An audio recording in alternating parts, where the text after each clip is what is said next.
The Weekly, hosted by the editors of Pro Builder and Pro Remodeler, starts now. When most people hear the term production housing, they probably think of suburban examples that look like these. But not all production housing is the same. One developer, Oaxaca Interests, is in the midst of a cutting edge development called the Haciendas, a Dallas project that focuses on design, wellness, lifestyle, and neighborhood. Today I talk with company president Brent Jackson, who will walk us through the project and give us a glimpse of what it took to pull this off. We started the company, or I started the company in 2007. As I say, it really was sort of a two-edged sword that it taught me to be pretty frugal in a time where the market was pretty hectic, or it was about to get really hectic. And so raising capital in 2007, 2008, 2009 was pretty harrowing, but it taught us a lot about frugality. It also gave us an opportunity and some insight where and how to find opportunity. And so we found a part of town that we believed in, and has proved to be a wonderful place to do business, and that's West Dallas. Mm-hmm. Some of the fundamentals of our company, in fact, the mission of our company is three-pronged, and they're equally important. And that's financial yield, world-class design, and community impact. And they very much impact each other, so that we don't believe that we can get the financial yield we aspire to have if we don't have legitimate, genuine community impact and I should say, community or world-class design. And so consequently, we treat each one of those legs of the stool equally. So tell us a little bit about what the Haciendas is and where you are in the process right now. Sure. So the Haciendas are designed by an architectural firm named Lake Flato. Lake Flato is an architectural firm here based in Texas. I would wager they're the number one architecture firm in the state of Texas, and probably top 5 or 10 in the country. Their accolades speak for themselves. And the thing that I've enjoyed working with them on is they recognize my penchant for art. And in fact, my undergraduate degree was a BFA at UT for painting and sculpture. And so having that lexicon and that jargon and that appreciation for what's artistic has formulated a strong bond and strong relationship. So working with them over 10 years now really afforded me the opportunity to approach them about something they've never done before, which is essentially designing a product that is hitting a price point that is compared to their other product, which is essentially between a $3 and $5 million product. We're now building product that's a fraction of that, $500,000 and $600,000 product, or less than $600,000 in many cases. And so that's something that we pushed them on, and I think they were clearly up to the challenge. And it really sort of stemmed out of a product that they had already been tinkering with, but it was really for more ranch locations, and those are called porch houses. I remember that, yeah. Mm-hmm.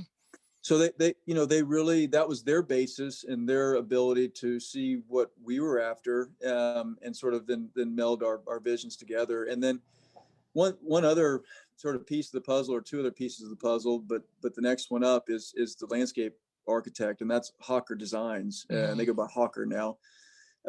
Hawker's well on their way to being equal stature of Lake Flato. They have been around as long, so they haven't had a chance to get there as quickly, but they're on their way. And they're certainly an internationally recognized landscape architecture firm based here in Dallas. Mm. And David, who's my peer, essentially, we same age and both grew up here in Dallas. We really work hand in hand on starting with landscape first and appreciating the power of landscape prior to the actual structure. And so it's a little bit of a reverse order when you look at who my competitors are in building homes. Most people have the landscape as an afterthought or a mid thought. Mm-hmm. We start with the landscape. So how many units are at the Haciendas, and is the project completed? Yeah, so we currently own 84 lots in the West Dallas area. And so the first four were really sort of our betas to understand not only just from a construction ability standpoint, some of the R&D that you learn when you first build a new product, especially one that's this dramatically different or a departure from the standard construction type and standard design in the Dallas area. So we had a lot of learning curve elements in the first four, but we've completed the first four.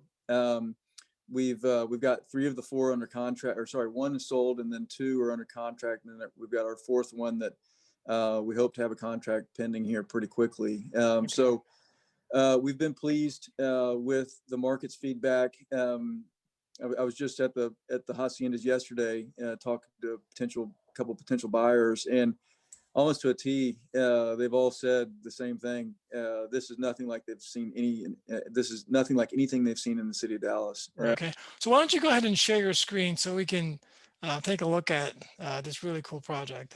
So this is the interior shot of one of the secondary bedrooms. The interior designer, I should also give her props. Her name is Catherine Nelson. I also worked with her at Sylvan 30. So we really kind of brought the band back together, so to speak, on this deal. And it really, really helped with the communication. So oftentimes, Nigel, in these projects, it really can be as simple as miscommunication that can sort of send a project in a tailspin. And that's been a really important component of this project. This is an exterior shot. We try to blend three cultures and everything that Oaxaca works on, and that marries well with the rest of the teammates. And that's the Japanese culture, the Mexican culture, and the Texan culture. And you'll see all three of those sort of woven throughout. If you look at the species of the planting materials, a majority of them, if not all, on these shots you'll see are native Texas species. Okay. So that's helpful in that they're drought resistant and also flood tolerant. But that also helps with sort of a lock and leave mentality. So it's relatively low maintenance, but continually beautiful property. And it's all fully irrigated, but again, it really we're wise about it. So there are only a few spots where we've strategically placed actual full sprinklers. The rest is either drip irrigation or a bubbler. Okay. Is that regular stucco unpainted on the outside? You got it. Most people don't realize that, and so I sort of have to walk them through that stucco and cement are actually kissing cousins. They're both essentially mud, and I really love the natural color of cement and or stucco or mud. I think it's just a beautiful color. I think it plays well with the vernacular of where we are and also the three cultures that we try to blend. So I did it on a previous project several years ago and really enjoyed it and how it lasted over time. And so it gives really sort of what I like to expose as the process. And so I think like sometimes when you paint stucco, you kind of lose the hand gesture, much like a painting. You can see the actual stroke, and it's pretty nice to see that patina. Yeah. Okay. One other thing I'll mention on this particular image is if you look at the grounds, we actually have quite a bit permeable material as our base rather than concrete, and that to me is a really important, almost often overlooked sustainability component that you can really implement into every project that you work on.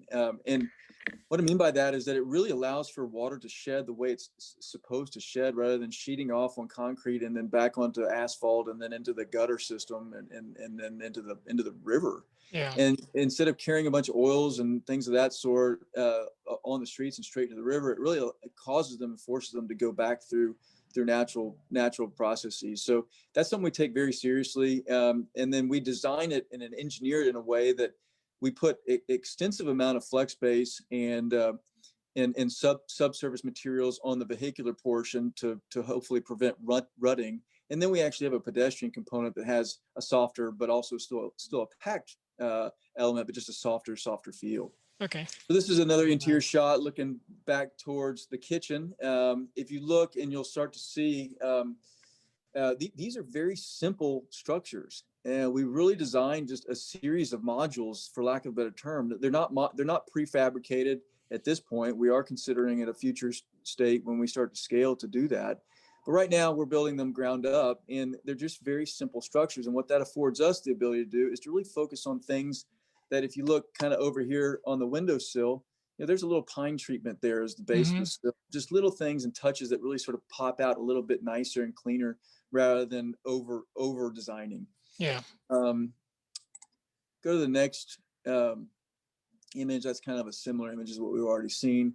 One thing I will point out here is the window. What Lake Flato is really good at is on their fenestration. They're really smart about the placement from a thermal standpoint and a heating standpoint, but also, as you can see inside, there's a ton of natural light inside. So if you look at these windows, they've actually got a bit of a reflection to them. And this is a western wall here. So it's extremely efficient when you get inside the space. Okay. This is just a vignette. We really, this harkens back to where we pulled this out of Lake Flato, was their porch house concept. And so each one of these really has this interaction with the community. Again, part of the three-legged stool, and making sure that there's this opportunity. We're not forcing it, but we're offering it. It's an opportunity for the home buyer to really get to know their neighbors. They don't have to, every second of every day, but there's a respite for them to do so. Okay. One thing about this shot that I like is not only can you see the immense amount of natural light, but you can also see these are actually 9-foot ceilings that feel like 10-foot when you're inside the space. In fact, every buyer that's been through there practically has said, these are beautiful 10-foot ceilings. Well, they're 9-foot. And what that does from a construction ability standpoint is that really helps your plates, your plating system, and your trusses, and of course, just how you put together the whole structure. If you start to pop up, sections that are 10-foot, you can really run into some pretty complicated building matters and potentially some water penetration issues. Another little shot of the kitchen. Yeah, real nice. Thank you. Again, So, go ahead. Are these built and then prospective buyers come in, or can a buyer said, I want to change some of the materiality in the units? We're not custom builders, but what we've done, again, with a simple design, is we've afforded ourselves the opportunity, and the buyer, therefore, the opportunity to make some decisions that are important to them, but they're really more accent decisions. Okay. They're not fundamental decisions. For example, we wouldn't go in there and install wood floors, for example, for two reasons. One is, again, we're not custom builders, but two, we're trying to provide a product with a concrete floor that has no glue. And when you start looking at one of the wellness elements, and therefore the community impact element, you really see, because we've installed no VOC paints, we've installed HVAC system that has ultraviolet protection that therefore kills bacteria and viruses. We've got, again, the no glue wherever we can remove any type of gas off-gassing. We've done that. So that's to answer your question. We think there are opportunities for them to make decisions, for example, on fixtures and things, but really everything else, we really are not a custom home builder. Okay. One thing also that I would mention that's been wonderful about working with Lake Flato in their location of their windows is it affords us the opportunity to have a ton of wall space for art. And this is a part of Dallas that really is screaming, as I mentioned earlier, about the art community. That it's really screaming for the art inhabitants and folks that love art are moving in, and that's one of the things that we've seen about our buyer pool is they really have an affinity to an attraction to art, and they really have pieces that they are already ready to hang on these walls. Okay. Here's just a nice shot, an evening shot that shows you sort of the lighting and again the strategic location of the fenestration. You'll see also is we really try to afford the buyers the opportunity, should they want, to kind of have this interstitial spacing that can create courtyards, but also the ability to talk to their neighbors. Now that will be a green screen, that hog panel. If you look, that's crossvine and then Virginia creeper, and then these hollies will actually grow together. So we're creating private areas, but really also strategically trying to find places where it doesn't feel boxed in with just a bunch of wood, side by side planking. Another shot you've seen before. This is really the same room, but looking looking south now towards the entrance. Again, you can see the art scattered throughout. Enough natural light to really allow for greenery inside. We're a big believer in biophilic design, which would allow for folks to really experience the healing benefit of greenery, mentally and physically. Now I noticed there's a sheen to some of the ceilings in the units. Is that plaster or paint? That's actually paint. We went with a level 5.5 finish. Let's see if I can get to. Oh, I love this shot too. That's really nice. Yeah, that's a good one. I'm going to go back to your interior shot question just so I can show the viewers. Yeah, so we did a level 5.5 finish. That was another one of those things where it was kind of by accident, where when you're working with the right team, the accidents are happy surprises. And so we were going to put in a flat finish, and we accidentally called out for a glossy finish, and we kind of liked it. And the buyer pool really liked it. And so the reason, of course, people don't do it is because it shows imperfection. But again, when you're dealing with such a simple product from a design standpoint and such a natural tone from a color standpoint, it really affords you these opportunities to have these imperfections that really attracts the buyer rather than deters them, as long as the other things that need to be in place are in place. So for example, all of our caulking is very, very important and detail oriented. Okay. Here again, another beautiful element where you can just see this process. I just love this sort of contrast that you have here. One thing that we do is we will actually over control joint just to use control joints as a design element. So you'll see in just about every product I've worked on, and of course with Lake Flato, I'll actually design the control joint locations in a very design oriented manner. So you may have a control joint that has little to no function, but it speaks to a design element. Okay. So is this shot of 2 units or of 2 volumes of one house? 2 volumes of one house. Okay. And I'm hoping on here I've got an aerial so that you can see. We've got 3 plans that we've essentially accordioned into different sizes. So what I mean by that is we've got 3 plans that we've got sort of what's with an L with a plus designation, that's the larger of the 2, and then the regular designation. So for example, this is the C plus plan. And if you look at an aerial, you'll see that this is a C. This is the edge of the C coming out. There's the courtyard in the middle, and this is the other part of the C. And then around the side, it just has a long, that's where the kitchen and the living and dining area are. Okay. And so this is the C plus, and then we've got a nursery and study in the front, and then we remove that for the smaller, just regular C. And that's about a 1,550 square foot plan. This plan right here is nearly 1,900 square feet. So that's a differentiator there.